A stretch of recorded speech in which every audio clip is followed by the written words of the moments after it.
to breathe its loneliness out into the endless sky, a patchwork of weathered fences and barns that had grown quiet with the years. Elias McGraw walked its dirt paths like a man both anchored and exiled, a figure of broad shoulders bent under invisible weight. His wife had been gone nearly a decade, taken by fever, and though time had washed away the rawness of his grief, it had left something colder behind: emptiness. At night, the wind hummed through the shutters of his house, the silence more accusing than any sermon. The town whispered that he was wasting his land, that without wife or children the McGraw name would vanish like a trail in dust. Elias did not answer. He only worked, morning to dusk, carrying his loneliness like a second skin. On a late afternoon when the sky was bruised with oncoming rain, Elias heard the cry of a woman carried thin on the wind. He followed the sound past the corrals to the stable where a wagon wheel had splintered and trapped someone beneath its broken weight. There, struggling in the straw and dust, was a woman he did not know. Her dark hair clung damp to her face, eyes flashing with both fury and desperation. She had been hauling a small cart alone, and the wheel's collapse had pinned her against a wooden frame. Without a word, Elias crouched and heaved, muscles burning until it gave way. She tumbled free, catching her breath, her palms scraped raw. For a long moment, they only looked at one another. Rain began to fall, drumming against the roof, turning the air to the smell of wet earth. She pushed herself up and straightened her torn dress, her expression sharpening with pride. "Don't think this makes me beholden," she said, her voice firm but trembling at the edges. "I had it handled." Elias almost smiled but didn't. He only offered his hand, which she ignored, pushing past him toward the open barn door. "Storm will worsen," he said quietly. "Best to stay inside." Her laugh was quick and cutting, a defense sharpened into steel. A lonely rancher offering shelter? I'd sooner take my chances with the rain. The words stung in a place Elias had thought numb long ago. He let her go without reply, yet when the downpour thickened she returned, soaked and shivering, her jaw tight with reluctance. He set a lantern between them as they sat apart on bales of hay, the silence stretching like taut wire. Her name, she told him at last, was Maria Vega. She spoke of losing her family to fever, of drifting between towns where her mixed heritage drew more suspicion than sympathy. Her words carried no plea, only the weary pride of someone accustomed to survival. The storm raged for hours. Elias poured her coffee, thick and bitter, and she accepted it without thanks, though her hands lingered on the warm tin cup. She caught him watching her once and laughed again, softer but no less sharp. "Don't fool yourself, rancher. I know what people say, that a man like you needs someone to fill the emptiness, to breathe an air before the land swallows your name." She leaned back, eyes glittering with defiance. "That won't be me." He said nothing, though the words struck deeper than any insult the town had thrown.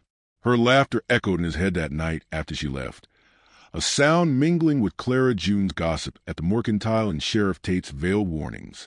Shame had many tongues, but they all spoke the same truth. Elias McGraw was a man without legacy, and the world would not let him forget it.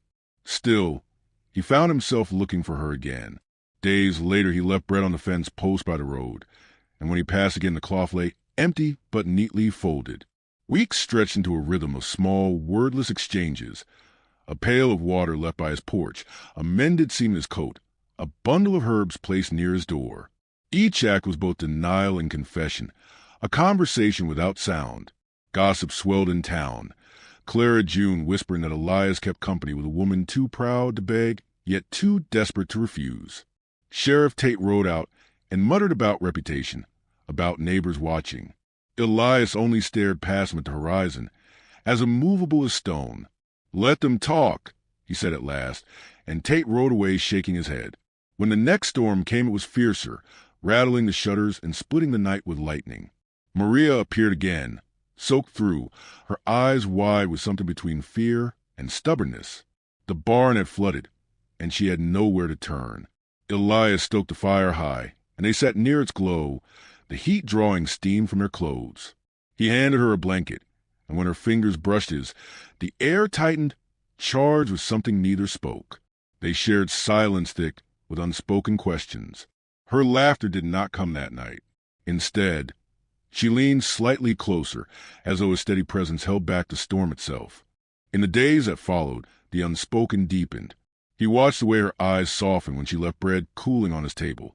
She watched the way his hands, rough and scarred, set a wild coat gently back on its feet. They never declared, never dared. The town's whispers grew crueler. Clara June called Maria a beggar, clinging to a lonely man's land.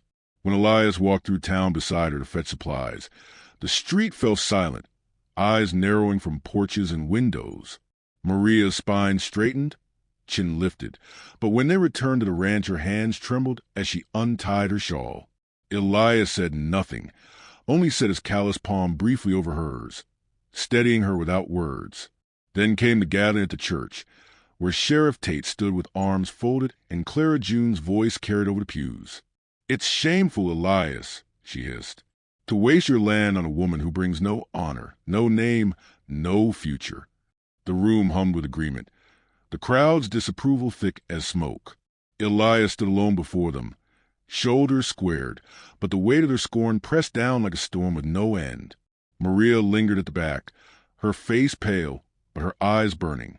When Clara's words struck their cruelest, "A rancher too desperate to see he's become a fool," Maria stepped forward.